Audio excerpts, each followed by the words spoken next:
What is up, you guys? This is Mini Superheroes Today. And in today's video, I'll be showing you my personal favorite versions of each of the main iconic LEGO Batman villains. Now that said, all of these figures have had many versions for each of them since the LEGO Batman line first appeared in 2006. Now, I want to get a couple of things out of the way before we dive in and break these down.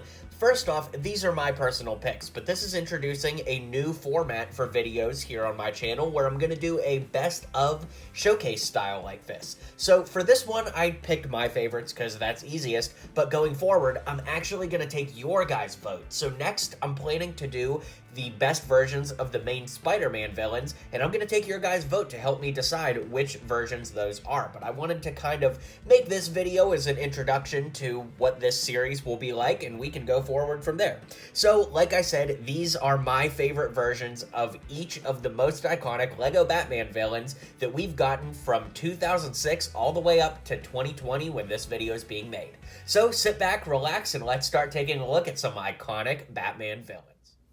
Now, these figures are in no particular order, but my favorite Joker is the 2014 Heath Ledger Dark Knight Joker, which came with the Ultimate Collector Series tumbler set.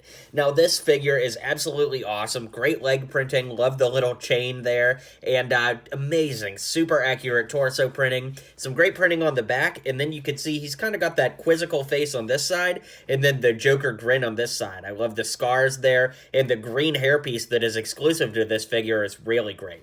Now, one thing I want to point out, I'm going to take the hairpiece off so you can see it, is that the head is actually tan with white makeup on it. So it's super accurate to the Heath Ledger Joker, and with how violent that movie is, it's pretty amazing he actually exists as a LEGO figure, and he is my #1 pick for the best LEGO Joker.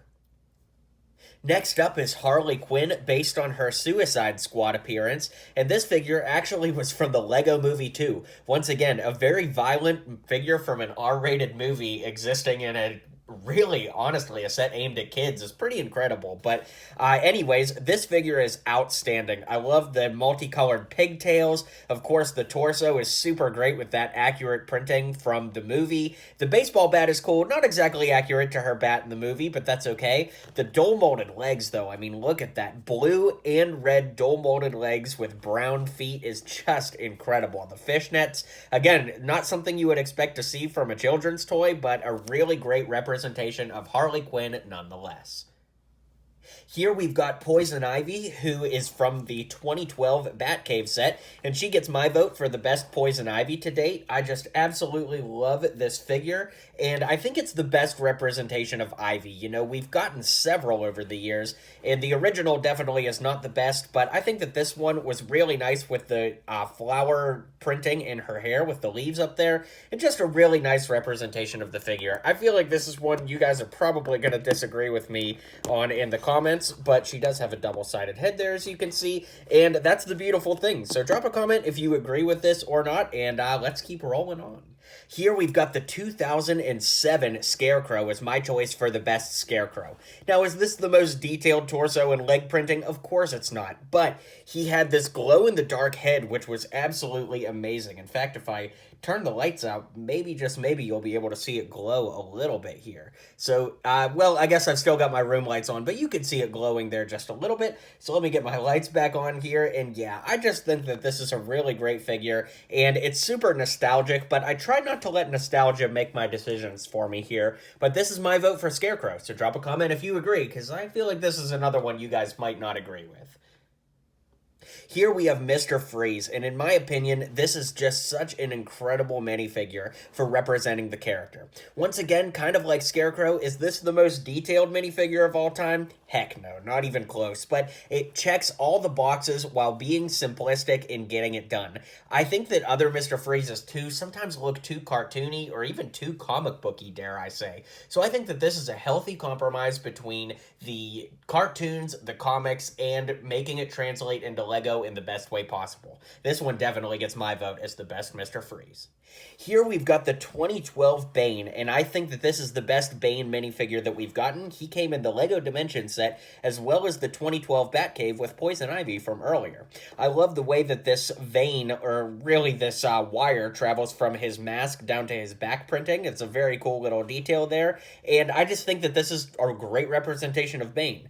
Now, I'm going to go ahead and actually say that the Big Fig Bane from the LEGO Batman movie is incredible as well, but I almost feel like it's cheating to choose this, but I am going to throw that ring in this fight to, at least bring some awareness to it. I mean, the backpack is just such a great detail. The printing is just incredible, but I don't know if it's cheating to throw a Big Fig into this. So if we're going Big Figs, obviously that's a great choice, but if we're going minifigs, 2012 Bane gets my vote.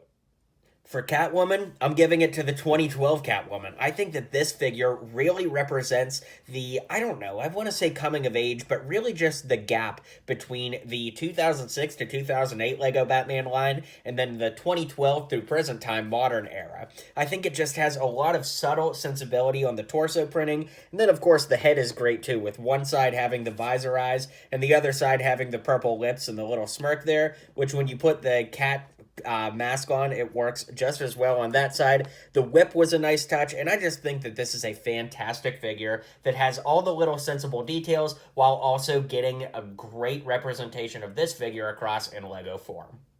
For Two-Face, I'm going 2006 Two-Face. I added this coin from the 2012 set, but this is one of my top 5 minifigures of all time, so of course he's going to be my choice for the best Two-Face. As you can see, there's some black bars in the back of mine because mine is actually a magnet, fun fact, but it's still a great minifigure nonetheless. Just such a great print for this figure with the white and black look, and this hairpiece is really what LEGO uses even to this day on a lot of Two-Face figures, so I think that this one really takes the cake. It's just an incredible figure that has aged so well since all the way back in 2006. 100% the best Two-Face in my opinion. Here we've got the Penguin, and this was a difficult one to decide on just because there haven't been too terribly many versions of him, and of the versions we've gotten, there's not too terribly many differences between them, but I like this one with the big furry coat and the little tie, of course the hat, the short legs, and the umbrella. Not too much to say about this one. This is the 2014 Penguin, of course, and, none of his minifigures are particularly exciting, but I just like the look of this one. I think it really captures the gangster sensibility of Penguin, while also making him look perfectly cartoonish for his LEGO adaptation.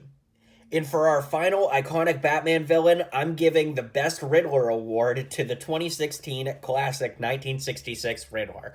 I think that this just looks so much like the Gaussian Riddler from the 66 Batman series, and I just love the sensibility here and the fact that they translated this figure so well into LEGO form, while also having him look very true to the show. I think it's just a great adaptation that we could take something from, the 60s and bring it all the way to the LEGO era and make it look so great. So this Riddler is super, super awesome and definitely my vote for the best Riddler. If not this one, I would say the original line Riddler, but this one is just so good, it's got my vote. So let's zoom out and take a look at these figures all together one last time, and I'll give you my final thoughts. Alright guys, well I hope you enjoyed this video, and I'm curious if you agree with me or not. Either way, half the fun of these things is, debating and duking it out and figuring out which versions are truly the best. So drop a comment below and let me know if you agree, you disagree, or maybe we can't even see eye to eye at all. But drop a comment, let me know, let's talk it out, and I will see you guys on the next video. How I'm going to do the Spider-Man villains one is I'm actually going to do some polls over on Instagram, but stay tuned here on YouTube and my community tab, as well as on Instagram if you don't follow me there. Link in the description below to find out more and to get involved for future videos. Alright guys, thanks so much for sticking around till the end, and I'll see you guys on the next video. If you liked what you saw and you liked what you heard, feel free to click that subscribe button for more LEGO content coming in the near future. So, thanks for tuning in to today's video, and until next time, build on.